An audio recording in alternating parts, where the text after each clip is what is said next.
बिस्मिल्लाहिर्रहमानिर्रहीम। अस्सलाम वालेकुम यूट्यूब फैमिली, कैसे हैं आप सब। उम्मीद है सब खैरियत से होंगे और मज़े की लाइफ जी रहे होंगे। अल्लाह पाक आप सबको अपने हिफ्ज़ व ईमान में रखे और सेहत तंदुरुस्ती वाली लंबी ज़िंदगी अता फरमाए।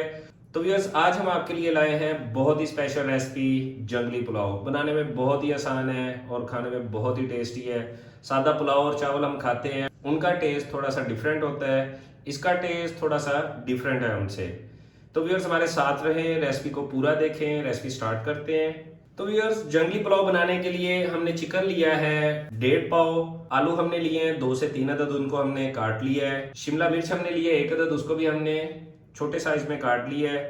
गाजर हमने लिए हैं 2 अदद, उनको भी हमने छोटे साइज में काट लिया है। गाजर का हमने दरमियान से जो व्हाइट हिस्सा होता है वो निकाल दिया है, सिर्फ रेडिश हिस्सा हमने लिया है। मटर हमने लिए हैं हाफ प्याली। टमाटर हमने लिए हैं 2 से 3 अदद, उनको भी बारीक बारीक काट लिया है। अदरक लहसुन का पेस्ट हमने लिया है 2 टेबल स्पून। प्याज हमने लिए हैं 1 एंड हाफ दरमियाने साइज के, इनको भी हमने काट लिया है। और व्यूअर्स, हमने चावल लिए थे 1 एंड हाफ कप, उनको हमने भिगो के रखा हुआ है। तो व्यूअर्स, इसमें जो मसाला जात ऐड होने हैं वो हमने आपके साथ शेयर नहीं किया है, वो कुकिंग के दरमियान ही हम आपके साथ शेयर करेंगे। बिस्मिल्लाहिर्रहमानिर्रहीम। तो व्यूअर्स, हमने एक कढ़ाई ली है, इसमें हमने हाफ कप ऑयल ऐड किया है। अब हम इसमें कटे हुए प्याज ऐड कर देंगे। तो व्यूअर्स, प्याज को हम नरम कर लेंगे। प्याज को हमने गोल्डन या ब्राउन नहीं करना, अगर आप चाहें तो गोल्डन ब्राउन भी कर लें, उससे पुलाव का कलर जो है वो थोड़ा सा डार्क हो जाएगा। अगर हम प्याज को सिर्फ नरम करेंगे तो उससे इसका कलर थोड़ा सा पुलाव का लाइट रहेगा। बिस्मिल्लाहिर्रहमानिर्रहीम। तो व्यूअर्स, प्याज हमारे फ्राई हो गए, इन्होंने कलर चेंज करना शुरू कर दिया है। हमने इनका कलर चेंज नहीं करना, इसलिए अब हम इसमें चिकन ऐड कर देंगे। चिकन ऐड करने के बाद हम इसमें 1 टेबल स्पून नमक ऐड करेंगे। तो व्यूअर्स, उसके बाद अब हम इसमें लहसुन और अदरक का पेस्ट ऐड करेंगे। तो व्यूअर्स, अदरक लहसुन का पेस्ट ऐड करने के बाद हम चिकन को 2 से 3 मिनट फ्राई करेंगे। तो व्यूअर्स, हमने चिकन को 2 से 3 मिनट फ्राई कर लिया है। अब हम इसमें आलू ऐड कर देंगे। आलू ऐड करने के बाद हम इसे 1 से 2 मिनट और फ्राई कर लेंगे। तो व्यूअर्स, आलू को हमने 2 मिनट फ्राई कर लिया है। अब हम इसमें टमाटर ऐड करेंगे कटे हुए। टमाटर ऐड करने के बाद हम इसे मिक्स करते रहेंगे। जब टमाटर अपना पानी छोड़ेंगे तो उसमें हम जो है मसाला जार वो ऐड करना शुरू कर देंगे। तो व्यूअर्स, टमाटर ने अपना पानी छोड़ दिया है। अब हम इसमें मसाले ऐड करते हैं। तो व्यूअर्स, ये अब हम खड़े मसाले इसमें ऐड करेंगे। ये देखें, बड़ी इलायची है, लौंग है, दालचीनी के 1-2 टुकड़े हैं और जायफल और जलवतरी है। इनकी क्वांटिटी हमने कम रखनी है, ज़्यादा नहीं, क्योंकि उससे ज़्यादा अगर करेंगे तो उसका टेस्ट थोड़ा सा और हो जाएगा। अब हम इसमें 1 टीस्पून जीरा ऐड करेंगे, हाफ टी स्पून कुटी हुई सुर्ख मिर्च, ये पिसा हुआ धनिया है 1 टेबल स्पून। सब कुछ ऐड करने के बाद हम इसे अच्छी तरह से मिक्स कर देंगे।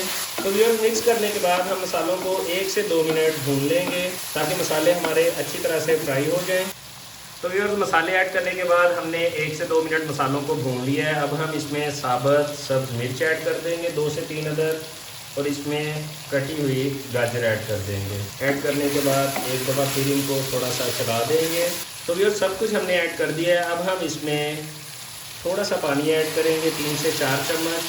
पानी ऐड करने के बाद इसको हम दोबारा से अच्छी तरह भून लेंगे। तो व्यूअर्स, अब हम इसमें मटर ऐड कर देंगे, क्योंकि पानी हमने 2 से 3 चम्मच ऐड किया था मसाला भूनने के लिए, ताकि हमारा मसाला जमे नहीं, कढ़ाई के साथ ना चिपके। वो हमने भून लिया है। अब हमने इसमें मटर ऐड कर दिए हैं। मटर ऐड करने के बाद 1 से 1.5 मिनट हम इसे मज़ीद भून लेंगे। तो व्यूअर्स, कोई भी चीज़ हम बनाते हैं उसमें सबसे अहमियत की हामिल चीज़ होती है टाइमिंग। आपने कौन सी चीज़ किस वक्त कढ़ाई में ऐड करनी है, या जो भी आप बना रहे हैं, तो आप अगर इकट्ठा सब कुछ ऐड कर देंगे वो एक उसका अलग टेस्ट होगा। आप वक्त के हिसाब से चीज़ें ऐड करेंगे, उसका एक अपना टेस्ट होगा। तो व्यूअर्स, सब्जियां और चिकन हमारा अच्छी तरह से पक गया है। अब हम इसमें चाइनीज़ साल्ट ऐड करेंगे 1 टीस्पून। ऐड करने के बाद हम इसे अच्छी तरह से मिक्स कर देंगे। तो व्यूअर्स, हमने सभी कुछ अच्छी तरह से पका लिया है। अब हम अपने चावलों के हिसाब से इसमें पानी ऐड करेंगे। अगर 1 कप चावल है तो आप 2 कप पानी ऐड करें। अगर 2 कप चावल है तो 4 कप पानी ऐड करें। और चूल्हे की आंच को हमने कम किया हुआ था, अब हम चूल्हे की आंच को तेज़ कर देंगे। तो व्यूअर्स, पानी ऐड करने के बाद जब बॉयल आना शुरू हो जाए उस वक्त हम नमक एक दफ़ा दोबारा चेक कर लेंगे। क्योंकि हम चावलों के जो पानी में नमक तेज़ रखेंगे तो हमारे चावलों में नमक का टेस्ट पूरा आएगा। अगर चावलों के पानी में नमक कम होगा तो चावलों में नमक फीका आएगा। बिस्मिल्लाहिर्रहमानिर्रहीम। तो व्यूअर्स, पानी को बॉयल आना शुरू हो गए हैं। अब हम इसमें चावल ऐड कर देंगे। चावल हमने भिगो के रखे हुए थे तकरीबन आधा घंटा पहले से। चावल हमने इसमें ऐड कर दिए हैं। अब हम इसे एक दफ़ा मिक्स कर देंगे। इस तरह से मिक्स करेंगे कि हमारे चावल टूटे नहीं, बस मिक्स हो जाए। तो व्यूअर्स, अब हम इसका पानी खुश्क कर लेंगे। जब पानी खुश्क हो जाएगा तब हम इसे दम पे रखें। बिस्मिल्लाहिर्रहमानिर्रहीम। तो व्यूअर्स, पानी चावलों का तकरीबन खुश्क हो गया है। अब सबसे एंड पे हम इसमें शिमला मिर्च ऐड करेंगे। अगर हम शुरू में या दरमियान में इसको ऐड करते हैं तो ये घुल जानी थी। इसका जो हमें टेस्ट चाहिए और जो इसका हमें शिमला मिर्च का टेक्सचर चाहिए वो नहीं आना था, इसलिए हमने सबसे एंड पे शिमला मिर्च ऐड की है। अब हम इसका मज़ीद पानी खुश्क कर लेंगे और इसे 10 मिनट के लिए बिल्कुल लो आंच पे दम पे रखेंगे। तो व्यूअर्स, पानी चावलों का बिल्कुल खुश्क हो गया है। अब हम इसे दम पे रखेंगे। तो व्यूअर्स, चावलों को हमने ढाँप दिया है। अब हम 10 मिनट के लिए चूल्हे की आंच को बिल्कुल लो कर देंगे और इन्हें दम पे रखेंगे। बिस्मिल्लाहिर्रहमानिर्रहीम। तो व्यूअर्स, स्टीम दिए हुए 10 मिनट हो गए हैं। अब हम इसका ढक्कन उतारते हैं। ढक्कन उतारने के बाद हम चावलों को एक दफ़ा देख लेते हैं। हमारे चावल माशाल्लाह बिल्कुल तैयार हो गए हैं। बिस्मिल्लाहिर्रहमानिर्रहीम। तो व्यूअर्स, ये थी हमारी आज की रेसिपी जंगली पुलाव। उम्मीद है आपको पसंद आई होगी। आप भी घर में ट्राई करें, इंशाल्लाह ताला बहुत ज़बरदस्त बनेगी और सबको बहुत पसंद आएगी। सब आपकी बहुत तारीफ करेंगे। तो व्यूअर्स, अगर आपने हमारे चैनल को लाइक और सब्सक्राइब नहीं किया तो हमारे चैनल को लाइक और सब्सक्राइब कर लें और बेल आइकॉन को भी प्रेस कर लें। ऐसी मज़ेदार रेसिपीज़ के लिए हमारे साथ जुड़े रहें। मिलते हैं अगली वीडियो में, तब तक अपने भाई को इजाज़त दीजिए। अल्लाह हाफिज़।